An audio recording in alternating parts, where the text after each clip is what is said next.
ఒక్కసారి కొమ్మూరి గోల్డ్ కి కాల్ చేయండి. తాకట్లో ఉన్న మీ బంగారాన్ని విడిపించి మార్కెట్ ప్రైస్ కి వాళ్ళు కొనుక్కుని మిగతా డబ్బులు మీకు ఇచ్చేస్తారు. అందరికీ నమస్కారం. వెల్కమ్ టు మనం టీవీ. నేను మీ పవన్ బెస్వాడ. మనతో పాటు అడ్వకేట్ రజనీ గారు ఉన్నారు. మేడంతో మాట్లాడదాం. మేడం నమస్కారం. నమస్తే అండి. నిన్న జగన్మోహన్ రెడ్డి గారు చేసినటువంటి కొన్ని వ్యాఖ్యల గురించి మనం చర్చించాల్సిన అవసరం ఉంది మేడం. అమరావతి రాజధాని నిర్మాణానికి ఇన్ని వేల ఎకరాలు ఎందుకు? 500, 600 ఎకరాల్లో అమరావతి నిర్మాణం చేసుకోవచ్చు కదా.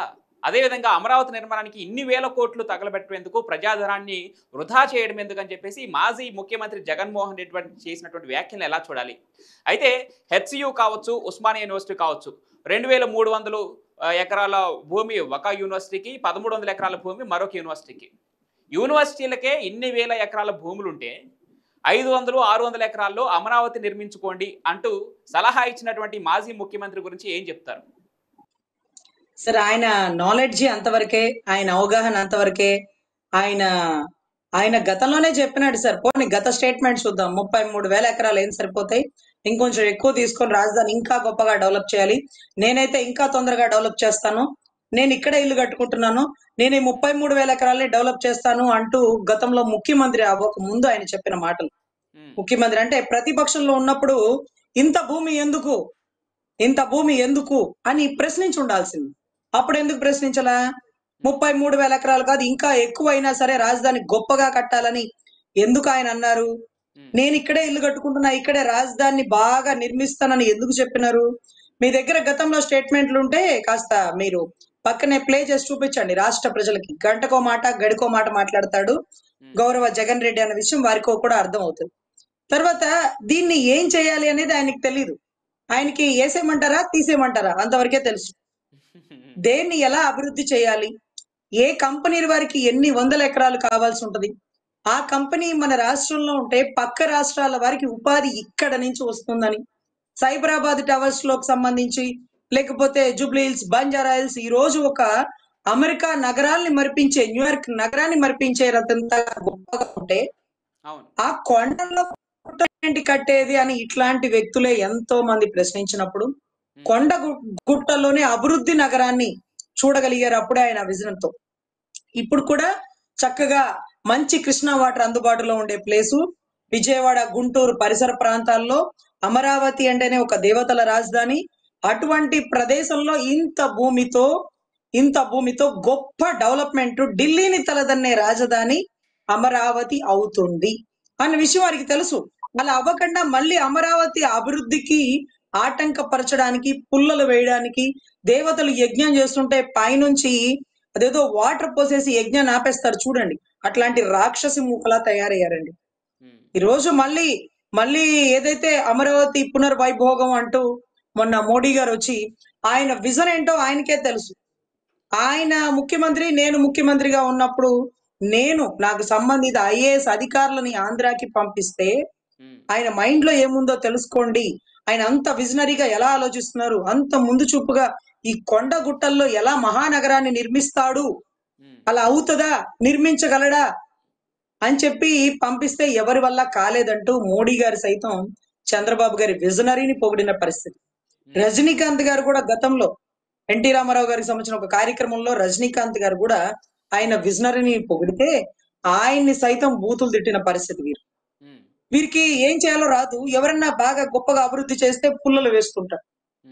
సో ఇప్పుడు ఈ ఎకరాలు ఎందుకు, ఆ ఎకరాలు ఎందుకు, ఒక 500 ఎకరాల్లో కట్టేయచ్చు కదా అంటే, ఢిల్లీ మహానగరంలో అక్కడే సుప్రీంకోర్టు, అక్కడే పటియాలా కోర్టు, అక్కడే పార్లమెంట్, అక్కడే ఇంకా పరిసర ప్రాంతాలంతా గొప్పగా రాష్ట్రపతి భవన్, అదంతా ఒకే ఏరియా, కొన్ని వందల వేల ఎకరాలు ఒకే చోట ఉంటే బాగుండేది. మధ్యలో అపార్ట్మెంట్లు, కాంప్లెక్స్ లో, లేకపోతే ఇంకోటో దేనికి అంటే విదేశాల నుంచి, అంటే వియత్నాం వాళ్ళు చెప్పినారు, మేము ఆంధ్రాలో కొంత భూమిని అంటే ఒక 1000 ఎకరాలు 2000 ఎకరాలు తీసుకుని ఇక్కడ ఒక హాట్ సిటీగా, ఇక్కడ ఒక డెవలప్మెంట్ సిటీగా మేము మార్చుకుంటాం, మాకు ఇవ్వండి అవకాశం అంటూ దేశాల నుంచి వచ్చి మాకు భూమి ఇవ్వండి, మేము డెవలప్ చేసి చూపిస్తాం, మాకు భూమి ఇవ్వండి, మేము కంపెనీ పెట్టి చూపిస్తామంటే వారికి భూమి ఇస్తారు, వారి కంపెనీ పెడతారు.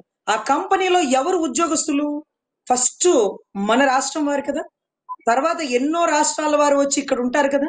అంటే ఈ ఏరియా మొత్తం డెవలప్ అవడానికి అక్కడ ఇళ్ళు వాకిళ్ళు కావాలి కదా, ఆ పిల్లలు చదువుకోవడానికి స్కూళ్ళు కావాలి కదా, ఆ పిల్లలు చదువుకోవడానికి కాలేజీలు కావాలి కదా, వీళ్ళు పనిచేసే వాళ్ళకి అవసరమైనటువంటి హాస్పిటల్స్ కావాలి కదా, పార్కులు కావాలి కదా, కాంప్లెక్స్లు కావాలి కదా.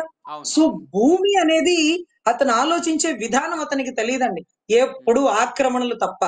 ఏదో 100 ఎకరాలు 1000 ఎకరాలు ఆక్రమించుకోవడం కడపలో అంటే చేస్తాడు కానీ 1000 ఎకరాలని డెవలప్ ఎలా చేయాలో ఆయన మైండ్ కి చిక్కదండి. ఉమ్. మేడం ఇక్కడ గత అంటే 3 నెలల వ్యవధిలోనే ప్రధానమంత్రి నరేంద్ర మోడీ గారు ఏపీకి 3 సార్లు రావటాన్ని ఎలా చూడాలంటే కూటమి ప్రభుత్వం ఏదైతే ఆంధ్రప్రదేశ్ ప్రజలకు ఆ, భరోసా కల్పించిందో అమరావతి నిర్మించి తీరుతాం అని చెప్పేసి దాంట్లో భాగంగానే అమరావతి రీస్టార్ట్ కోసం ప్రధానమంత్రి నరేంద్ర మోడీ రావటాన్ని ఎలా చూడాలి? ఇప్పుడు నెక్స్ట్ జూన్ 21వ తేదీన మరొకసారి ప్రధానమంత్రి రాబోతున్నారు, దాన్ని ఎలా చూడాలి? సార్ గతంలో అంటే బొట్టు పెట్టి పిలిస్తేనే ఎవరైనా వస్తారు. చక్కగా ఈ కూటమి ప్రభుత్వంలో వాళ్ళు కూడా ఒక పార్ట్.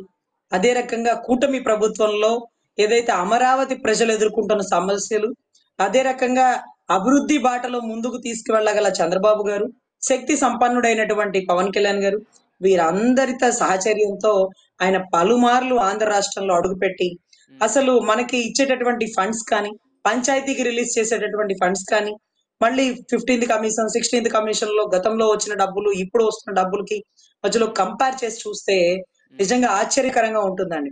అంటే తండ్రి దీవెనలు ఎప్పుడు బిడ్డకు ఉండాలి, తల్లి ప్రేమ ఎప్పుడు తల్లి ప్రేమ ఎప్పుడు తగ్గకూడదు, అన్న ప్రేమ ఎప్పుడు సౌకర్యంగా ఉండాలి అనే దాంట్లో తండ్రి స్థాయిలో ఉన్నటువంటి సెంట్రల్ ఏదైతే బీజేపీ ఉందో వారి ప్రేమ ఎప్పుడు తగ్గనంత నిధులు నిక్షేపాలు ఈ రోజు రాష్ట్రానికి రావాలి.